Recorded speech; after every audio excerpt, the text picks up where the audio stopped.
1 year ago, Dr. Christian's feeding clinic opened its doors to some of the worst dietary offenders in Britain. For the first time, we brought together in one room 8 Supersizers and 8 Superskinnies, whose devastating diets were wrecking their bodies. You've got bigger boobs than I am. Tonight, we're looking back at 3 of those diet swappers who were desperate to ditch their harmful habits for the sake of their future. The thought of eating everything else is making me feel a little bit sick. We're catching up with scrawny stylist Nathan Smith. My biggest problem is having time to eat. It just is an inconvenience. Takeaway king Chris Longley. I'm definitely addicted to takeaway food. It's a compulsion. And convenience queen Jo Palmer. My love of food has been a big part of my life. It's like my best friend, but my worst enemy all at the same time.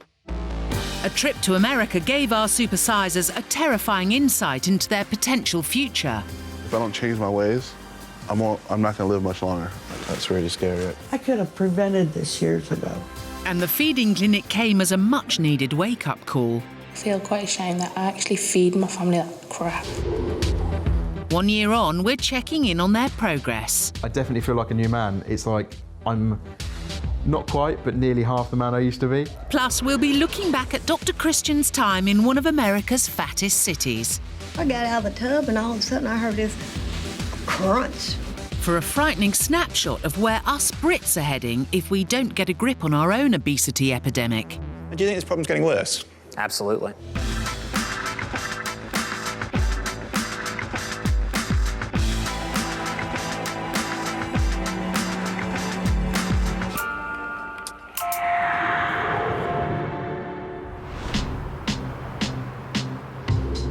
One year ago, Dr. Christian travelled to the belt-busting city of Evansville, Indiana, which topped the polls in 2011 as America's fattest town. Out of the population of over 117,000, 38% of them were obese. Do you think you're reaching crisis point with all this? I think we're reaching a crisis level.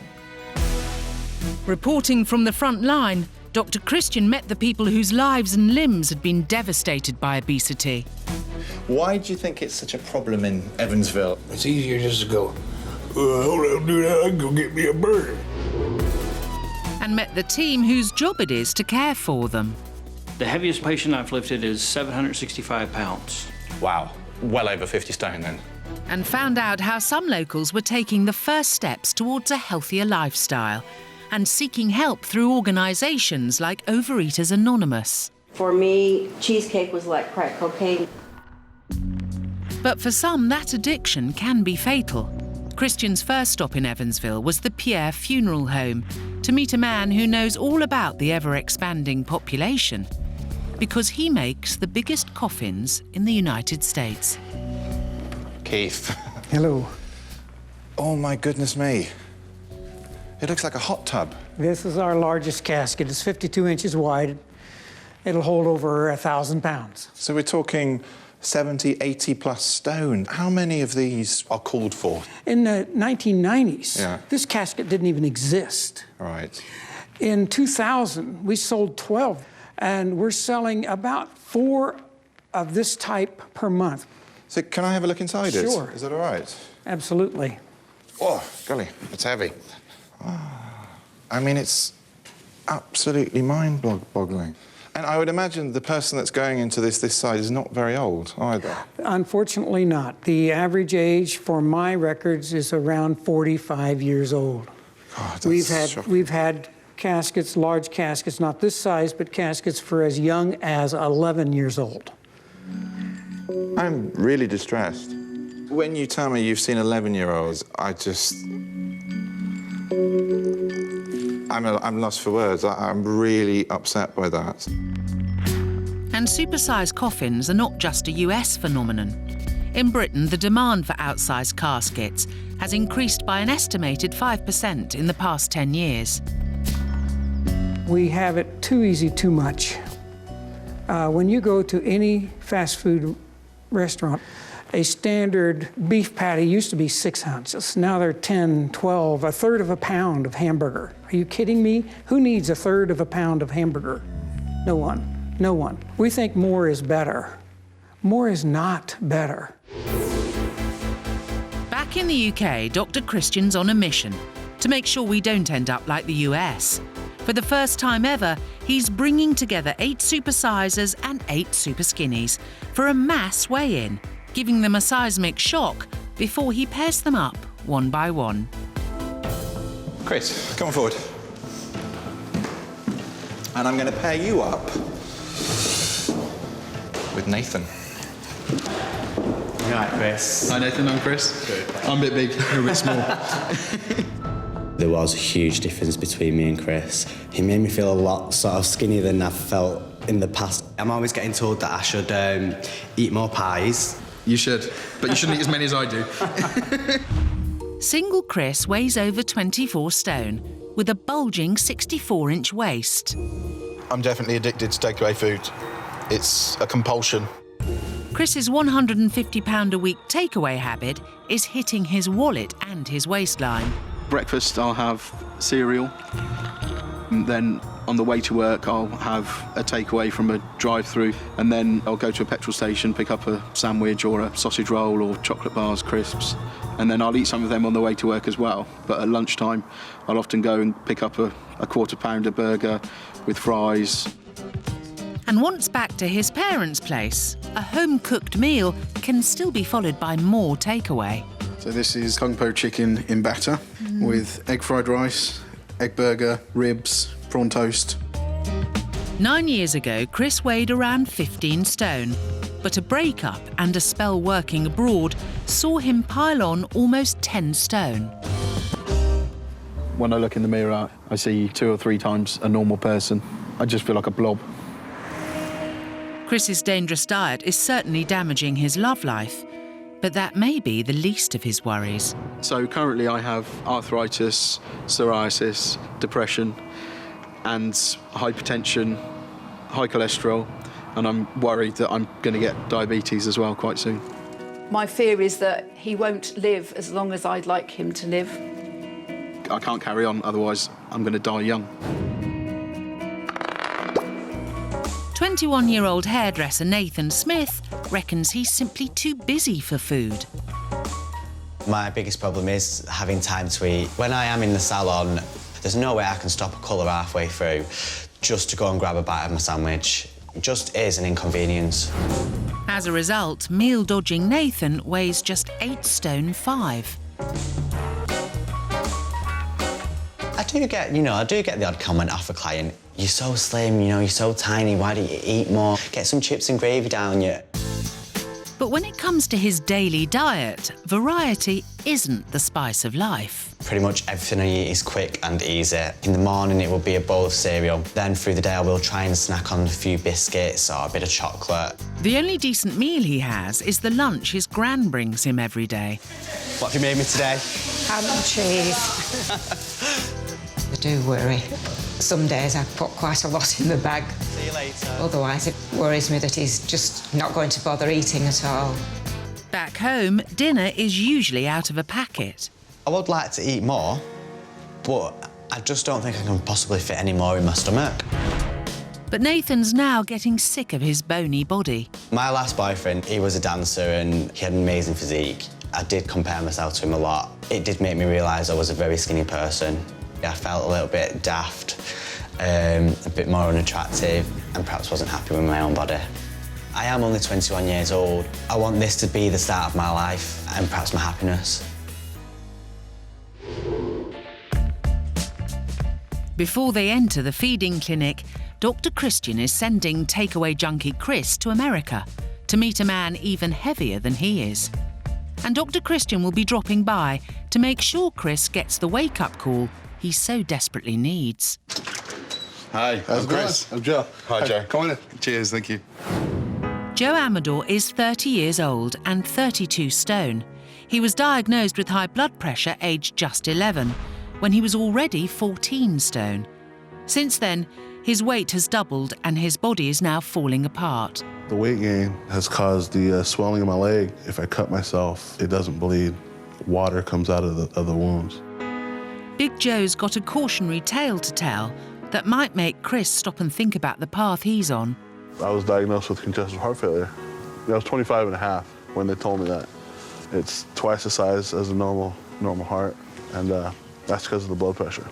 You have high blood pressure. Yeah. Do your legs swell at all? Yeah. They do swell? Yeah, quite regularly, yeah. If I don't change my ways, I'm not gonna live much longer. That's really scary. Right? Yeah, it's scary. They gave me 5 more years. I wouldn't have thought by looking at Joe that he only had 5 years to live. And when he told me that, that really, really shocked me. It really brought it home to me that that could be me. Chris and Joe head back to the house. And right on cue, Dr. Christian pulls up outside, just as Chris is tucking into a burger. Chris, how are you? Dr. Christian wants to know why a man given 5 years to live is setting such a bad example. When you were told all this, why wasn't that enough to kind of get yourself in shape and get healthy? I've tried a lot of things, and now I'm trying something now where I'm addicted to soda. I switched from regular to diet, and I lost 11 pounds in 3 weeks, just from doing that. Joe's story has been a warning for Chris. I think it's really pushed me to think about what could happen to me in the future. I think after the last couple of days with Joe, he's got so many problems health-wise. Joe, it's been a pleasure. I don't want to be like that. And I think that's given me the motivation now to go back home and to really push it. 1 year ago, we saw takeaway addict Chris check in to Dr. Christian's feeding clinic. Joining him across the dinner table was super skinny meal dodger Nathan, who needed to put right his puny portions. At 8 stone 5, Nathan is under-eating by 1,000 calories a day, with a vitamin-deficient diet putting him at risk of skin problems and osteoporosis. So why are you so skinny? Basically, it means you're not eating, doesn't it? And why are you not eating? I have got quite a hectic lifestyle. I've got excuse number 1. Yeah. I've got a very sociable lifestyle. Excuse number 2. I mean, looking through at the sorts of food that you have been eating, it's spectacularly boring. It's day in, day out, exactly the same thing in a little miserable portion. And you don't enjoy food, do you? Not particularly. I just do because it's routine, I suppose. I often wonder why I must feel quite bloated, and I do sometimes think perhaps I've just got a really small stomach. As soon as we get you eating again, that will change. Weighing in at 24 stone 6, Chris is eating enough for 2. But after his American adventure, is he ready to recognise where he's going wrong? Chris. Hi. Welcome back. Thank you. To the UK. Yep. What do you think you took home? Joe is the way that I don't want to be, and he started where I am about now. I don't want to die early, really. I think a lot of my time when I'm eating, I'll eat because I'm bored, or for a number of other reasons, but they're mostly emotional rather than hunger, physical hunger. For you, food seems to be a friend. Yeah. But it's not. Yeah, it stabs you in the back pretty quick. It does. Chris and Nathan's dietary adventure begins with breakfast and an exchange of cereal.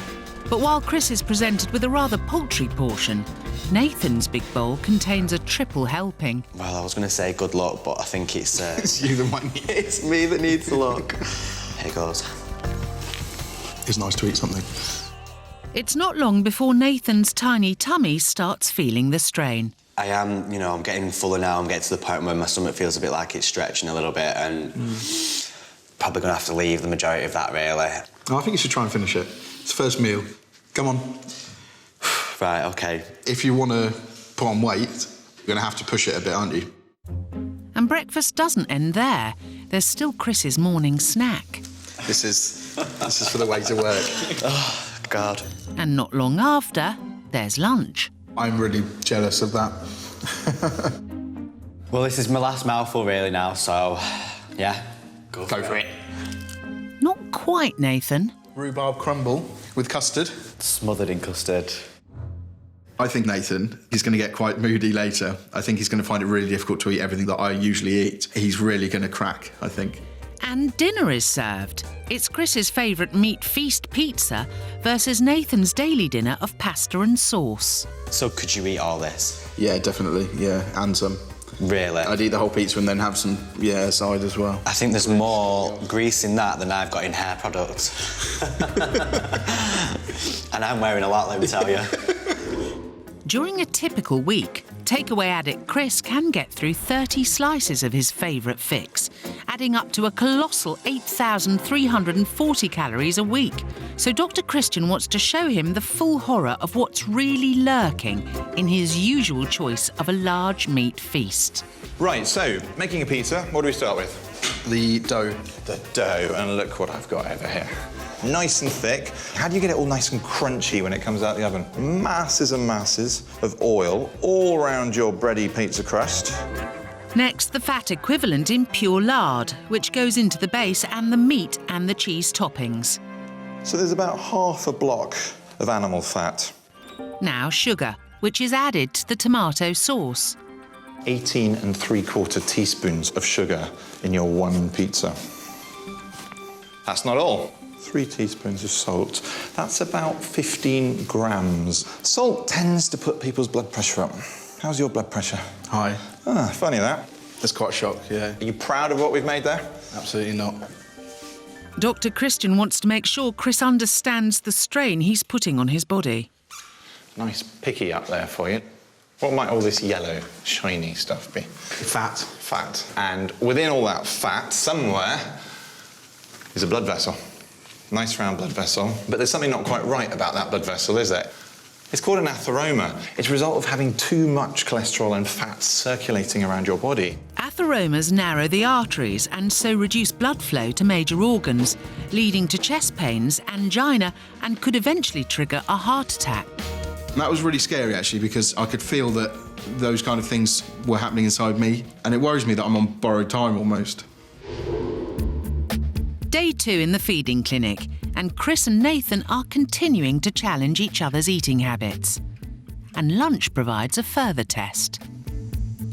We've got chips, bread, a couple of sausages, a bit of bacon, eggs, Tommy K, and some garlic bread. For Chris, it's Nathan's solitary pack of salt and vinegar from the salon. Bit gutted. That is more than you should have. But I can't imagine that you could actually exist on crisps at lunchtime. Nathan's keen to put on the pounds, but he isn't facing Chris's greasy fry-up with a great deal of gusto. The thought of eating everything else is making me feel a little bit sick. The deal was really, though, that I eat what you eat and you eat what I eat. But the simple fact is it's easier to eat less than it is to eat more. So you finished then? Yeah. Sorry. But when Chris's dessert of pancakes and ice cream comes out, sweet-toothed Nathan seems to have found a bit of extra space from somewhere. So when you say you're full, I expected you to be full. There's savoury full and dessert full. I knew that dessert was coming, I just knew that dessert would come. I just can't believe that you weren't able to finish your main meal and you've still been able to have a complete dessert. So it just makes me sort of question how full you really were. Chris's idea of being full is completely different to me. My idea of being full is leaving that 10% for the rest of the meal, which is your dessert. He made out like he had 2 stomachs. I think he's a cow. He's got like one stomach for savoury, one stomach for sweet. It doesn't make any sense to me.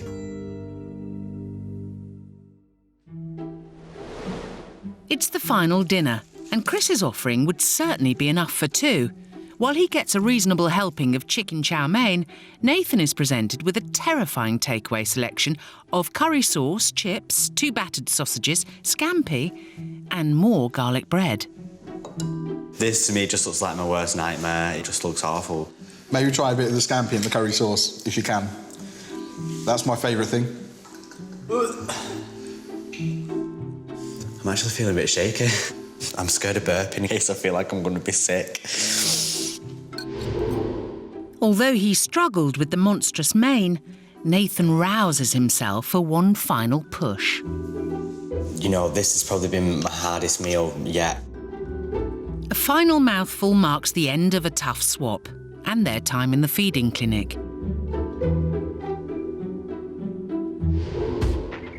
To help realise their goals, Chris and Nathan have diet plans to follow. I'm going to go home and definitely eat a lot more than I'm used to eating. I'm definitely going to push myself. Having the chats with Dr. Christian, seeing the disgusting things that what I'm eating is actually doing to my body was a real wake-up call for me. I want to get onto the plan and I want to change my life. 10 weeks after takeaway addict Chris and scrawny stylist Nathan left the feeding clinic, Dr. Christian has invited them back to find out if they've stuck to their healthy eating plans. Chris, I can see straight away that there have been some big changes with you, haven't there? How have the last few months been? I've been sticking to the diet very closely.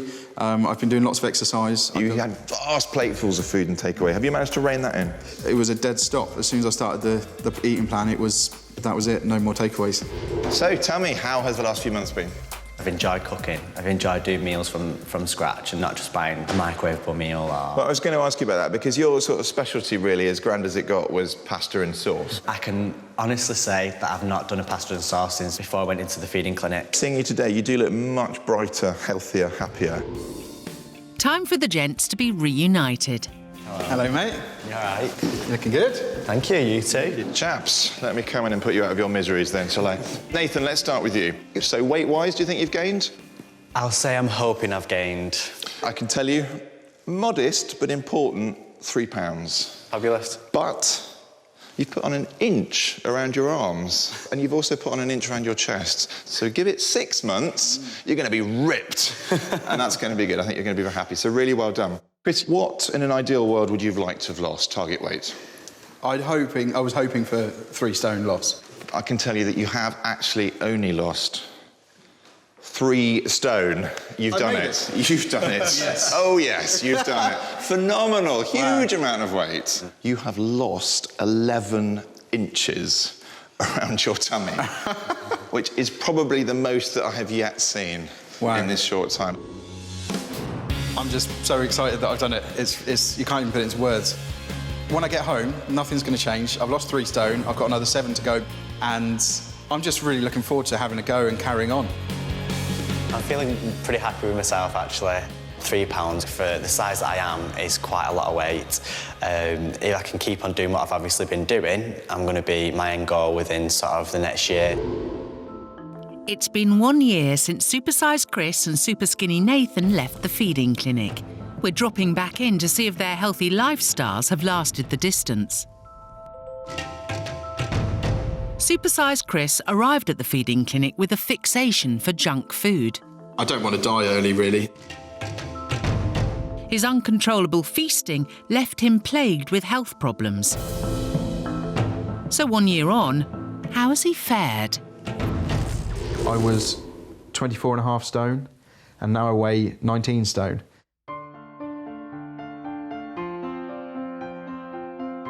So I'm really pleased that I've managed to lose 5.5 stone. I'm really proud of myself, and I haven't actually found it that difficult. I would say now I'm happy. I feel like I can do so much more and I can be a different person. The pizza delivery business might be suffering since Chris ditched the grease, but he's investing wisely in a healthy future. I would usually have either a smoothie or cereal with a bit of fruit on the top. And then for lunch is sandwiches, but with salad in it or salad on the side. When we last saw Chris, he had a devastating list of health problems. Keeping himself in good dietary shape has been just the tonic. The acid reflux is going.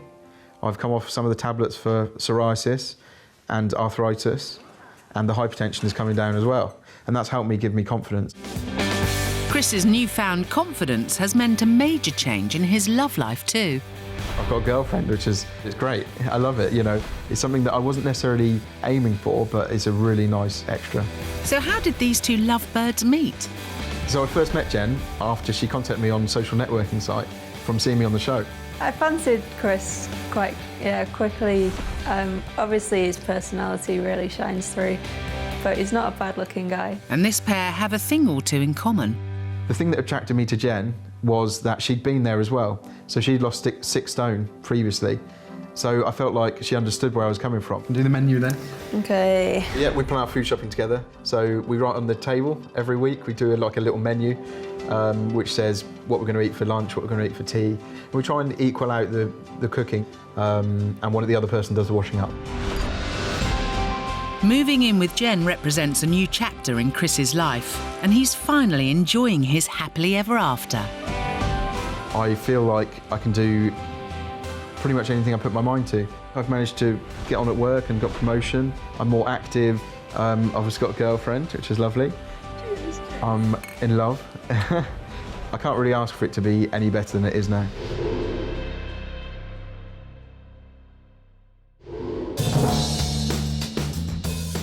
One year ago, scrawny stylist Nathan had a head full of excuses for his less than desirable diet when he stepped into the feeding clinic, weighing just 8 stone 5 pounds. I have got quite a hectic lifestyle. I've got like excuse number 1. 1 year on, has meal-dodging Nathan ditched the excuses and changed his ways? When I was in the feeding clinic, I did have a bit of an experience with Dr. Christian where he'd said that I was making excuses. It's another excuse. Excuse number 3. I did disagree with him a little bit at that point, and I'd have challenged him any day to come and spend even just an hour in the salon and realise how busy it is sometimes. But I have made a conscious effort to make sure that I do try and fit food around sort of clients and work. Food is now fixed on Nathan's daily rota. My breakfast tends to be pretty standard, really. I do like to just start the day with a bowl of cereal. I do tend to pre-prepare a protein shake for going with me. If I'm going to have that good couple of hours in between breakfast and lunch, I've got something to keep me going. Nathan has parted ways with his packet pasta dinners. He's now living with his gran, and she's taken charge of dinner time. Since, being in the feeding clinic, I've moved back home. I'm living with my grandparents. I've got my gran here to make sure that I'm having my dinner. Homemade food, you can't beat it, really, to be honest with you. It's just, there's nothing better. And her lunch runs? Instead of bringing my lunch to the salon, she will actually sort of make it and I will take it in myself. It's a little bit of a break for her, I suppose. A better diet and new fitness regime mean that Nathan is weighing in at a much healthier 9 stone 2 pounds. That's 11 pounds more than when he first entered the feeding clinic. I'd definitely say that I've got a bigger confidence in my own body. I often get asked what my ideal goal or my ideal physique could be, and a lot of the time I always used to say, I'd happily look like Tom Daly, but I'm happy to just be another half a stone on top of maybe what I am at the moment. And it's not just a new physique that's put confidence back in his stride. I've got myself a new little job teaching at the college. A little bit further out, that's it. Stuff like that takes confidence to do, and beforehand I probably wouldn't have had that confidence. This lady's hair for going out? Yeah. Cool, you need to last till at least 8 o'clock in the morning then, I presume. Yeah, I'd definitely say I love this job, really, yeah. Nathan has gone from all style and no substance to dropping the excuses and fulfilling his goals. Since leaving the feeding clinic and changing my diet, doing my workout, eating the right foods and just generally sort of looking after myself, I've been given that confidence. It's cracking.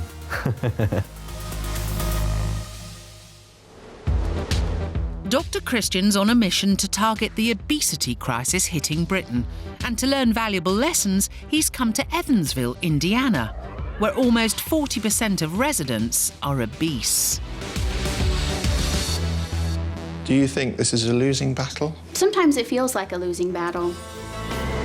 The city's Deaconess Hospital is on the front line, treating patients suffering from the chronic effects of the obesity epidemic.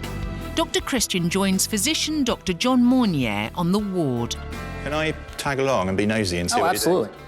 His patient, Dennis Hamers, has weight-related high blood pressure, which has led to heart failure and pneumonia. How are you, Dennis? Doing all right. I'm Bria. Well, I've been looking around the hospital. A lot of the problems here are obesity-related. Why do you think it's such a problem in Evansville? Our lifestyle. It's easier just to go, hold on, do that, I can go get me a burger. Yeah. Well, that burger's going to clog your arteries, pal. They've made it too convenient. You're kind of saying that, America, land of plenty, has kind of backfired on you now. My God, I don't think I could have put it a better way. Diet is a key factor in these medical conditions, and in Evansville there's a fast food joint on every corner. So where do you turn when your food cravings become an addiction? When you have weight issues, admitting that you have a problem is a vital first step, and the people in this meeting are about to do just that. Hi everyone, welcome to the Thursday evening Overeaters Anonymous meeting. My name's Chris and I'm a compulsive overeater. Hi, Chris. Welcome. Overeaters Anonymous are a global organisation supporting people who just can't control the urge to eat. And here in Evansville, things are so bad that there are 3 sessions a week. You know, for me, cheesecake was like crack cocaine would be to a crack addict. I ate from the time I got up in the morning until the time I went to bed. And I proved to myself without a shadow of a doubt that if I'm left to my own devices, I'm going to eat myself to death. Some of these stories are incredibly moving, and actually what these people have realised is it's not simply a question of being greedy. Food can be a real addiction, and it's something that science is only just getting to grips with. But these people are a long way ahead of science in realising that. Bringing the lessons of Evansville back home, Dr. Christian helps another Supersize and Superskinny duo tackle their destructive diets. OK, Joe, come on in. And you're going to be paired up with Emma. Hello, Emma. You're right. And you? You really, really are thin. It shocked me a lot seeing Jo. She's a very, very big girl. Do you want a biscuit? Jo Palmer from Staffordshire has her hands full looking after her 3 boys. Shred burgers. But it's not just her hands. Her mouth is constantly full as well. Cheesecake, pork pie, chips, crisps, cake, pizzas, donuts, ice cream, kebabs. My love of food has been a big part of my life. It's my world. It's like my best friend, but my worst enemy all at the same time. And they say, keep your enemies close. And that's why at 27 years old, Jo is 24 stone 3 pounds. I blame myself. It's only me that's put food in my mouth. Nobody else has forced it down me. Jo loves food, but she hates what it's done to her. I see a beach whale. I feel awful. I look awful. And I feel almost physically sick sometimes, looking at myself. My favourite bit of my body would probably be my eyes. I've got quite smiley eyes, and one day the rest of me might smile with it.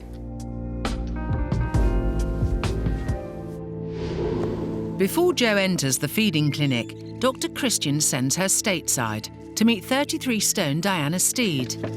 Come in. Whose life has been ravaged by obesity. Being fat makes you tired, miserable. The more fat I put on, the lazier I got.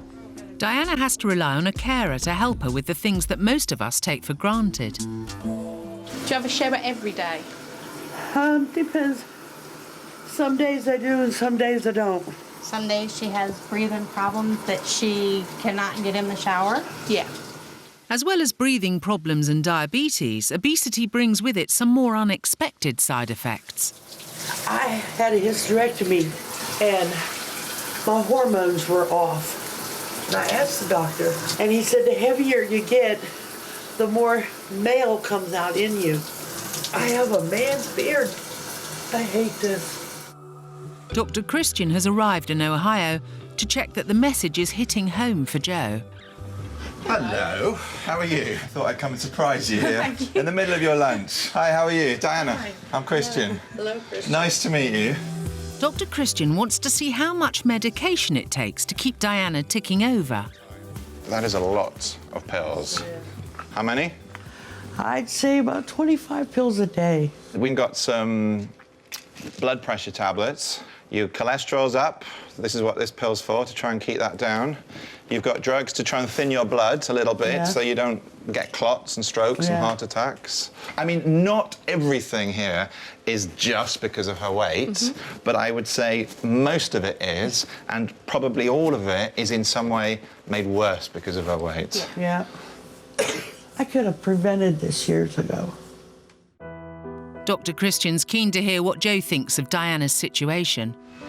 She doesn't have much of a life, does she? She doesn't have any life. It's quite sad. How do you feel about being the weight that you are? Unhappy. Because I don't feel motivated anymore. I think you are a bit down, and I think your self-esteem is not great. And I want to boost that up for you. You know that if you can lose the weight, you're going to be a whole load happier. Back Back in the UK, it's time for Supersizer Joe and Superskinny Emma to check into the feeding clinic for a 48-hour mini break. Full board. When we were in America, we talked a little bit about sort of where these eating habits might have come from. Have you thought a bit about whether you sort of turned to food for comfort? I think I do. And I've got this obsession of overfilling my cupboards and fridge. Because it weren't there when I was younger. I tend to do it now. I think I'm just scared the cupboards are going to run empty. But no, they're not going to. They're not going to, are they? No. For the next 2 days, Joe's going to have to get used to an empty cupboard as she takes on Emma's almost non-existent diet. Breakfast for Joe is nothing. I felt a bit ashamed of myself. Just sat there watching me eat my breakfast and she didn't have anything. I felt really bad for her. And lunch is a measly packet of corn puffs and a lolly. Emma, that's ridiculous for lunch. That's rather big for a lunch. How do you live? That gives me quite a lot of energy, actually, that drumstick. It can't be good for your teeth. Are you going to try your sausage roll? I'm not a massive fan of sausage, if I'm honest. But Joe is, along with a whole array of other processed meat. In just 1 month, she gets through 22 sausages, 44 slices of ham, 13 rashers of bacon, 9 pork pies and 9 sausage rolls. With such huge quantities come serious health risks. Let's look at this one first. Lovely, clean, healthy intestine, nice pink colour, lots of blood supply. This, however, you can see there's a rather obvious problem there. You've got a growth, and that's a cancer. That's a bowel tumour. Anything above about 50 grams of processed meat a day will increase your risk of bowel cancer. You are having about 250 grams of processed meat a day. Quite scary to think that could be me. It's dinner time, and on the menu tonight, kebab and chips versus egg on toast and squash all round. I feel sick just looking at it. So just try your best. Is that lamb? Yeah.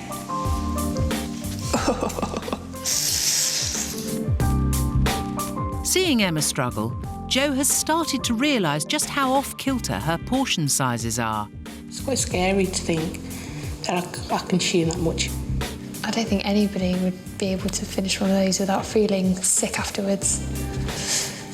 Because we eat as a family, my boys would have something like that as well, so I feel quite ashamed that I actually feed my family that crap. Yeah. I probably wouldn't feed this to my dog. Next day, lunchtime. This is really nice. This is really horrible. And being in the feeding clinic is giving Jo the time she never normally has to focus on how she deals with her weight. I don't tend to tell people how I feel because I'm supposed to be the mom, so I don't really say a lot. I'll keep it all inside and then I'll go cry behind a closed door. That's quite sad. It is. But I try to be strong for my family, but sometimes it's too much. The last time we went out, somebody yelled abuse across the pub, shouting, "Let's pull a pig," aimed at me, and so we went home early. I've only ever really knew you because you're such a lovely person as well. So it's really hard.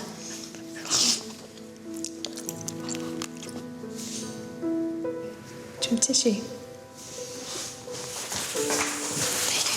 Thank you.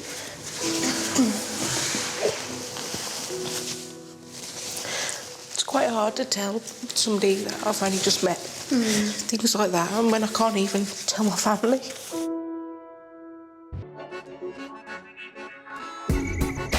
Convenience queen Jo and fussy eater Emma have been swapping meals in the feeding clinic in the hope that seeing each other struggle with their terrible diets will help them realise what's got them to this point. It's time to dish up the last supper of their diet swap.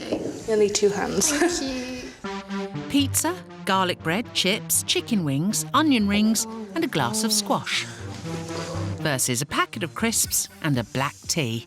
How can you live off a packet of crisps? How can you live off this? Just looking at it, like looking at the size of it, is making me feel rather sick. Like, I'm not asking you to eat at all, I just want you to try a bit of everything. Oh, gonna give it a go. Hair back. This means business. I'm quite disgusted in myself that I could eat all of that in one sitting. It is hard to look at. Jo's recognition of her gargantuan portions comes in the nick of time and marks the end of her spell in the feeding clinic. I've come to the conclusion it's okay to share, it's okay to be emotional in front of people, which is a big step for myself anyway. It's been lovely to meet you. You too. I hope you get on all right. And you. Have a safe journey home. Yeah, I shall see you soon. Bye. See you later. It's been 9 weeks since Jo was told to take away the takeaway.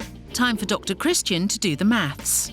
I've got really mixed emotions at the minute. On one hand, I'm really, really excited. On the other hand, I don't want to disappoint my friends, my family and myself more than anything. Jo, hi, how are you? I'm good, thank you. Nice to see you again. You look very well. Thank you. You ate an awful lot of processed meat. Have you managed to cut down on these things? We don't eat pork pies, we don't eat sausage rolls.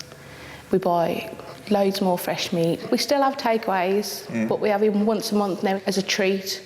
Excellent, wow, that's really good news. And how are you feeling about yourself, your self-esteem and how you look? I'm getting a lot of compliments, which was really hard to get used to. Good. Because I won't say I've never had them, but I do find it strange. But I hope you're enjoying that, no? I'm getting used to it now. Good, you better get used to it, because I think they're going to keep coming. I have the little ones come up and say, oh, you look more nice, Mummy, which is the biggest compliment of all. Yeah, of course it is.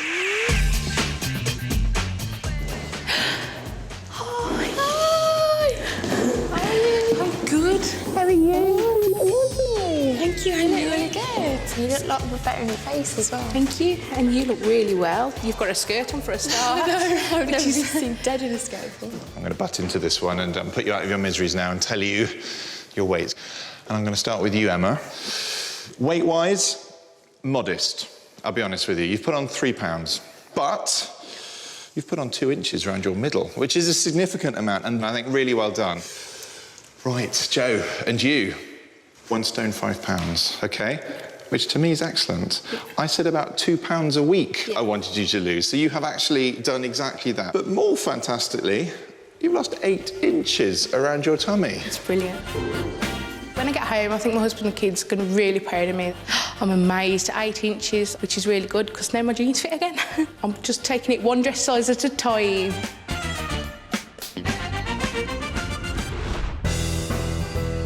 One year on, it's time to see if Supersizer Jo has ditched the disastrous diet for good. You do it. Hands, yeah, hands. Jo used to survive on convenience food, but she's kicked the bad habits, cut back on the huge portions, and this healthy mum of 3 couldn't be happier. Since I started losing weight, my confidence has gone up. I do find that when I go out in public now, I can hold my head up high. Gone are the sugary cereals that were Jo's staple breakfast. It's a lot of porridge and wholemeal stuff like bran flakes and Weetabix. Jo's lunch used to be a fat-fuelled sausage roll, ham sandwich and crisps. Healthier food and more exercise means Jo has lost several more pounds. When I look in the mirror now, I can see the changes. I see a different person. There's no more tears. Leaving the car and stretching the legs on the school run gives Jo a vigorating daily workout. I used to be really tired from the time I woke up to the time I went to bed.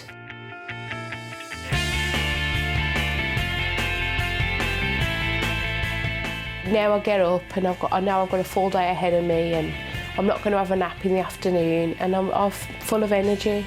I wouldn't have dreamed of doing this before. I'd have walked down and then I'd have caught the bus back up the hill, and I've done it, and I do it most days, so I'm really pleased with myself. Go on then, all the way. And Jo's not alone in noticing the change.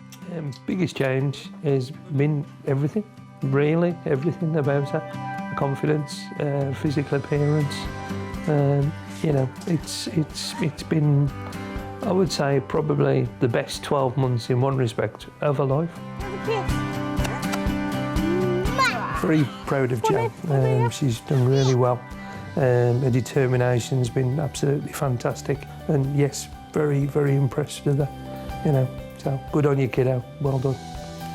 I'm really happy with my new life. I'm happy that me and my husband have found each other again. I'm happy that my kids have learned about healthy eating. I think getting the confidence back and feeling a lot happier in myself, my future's bright.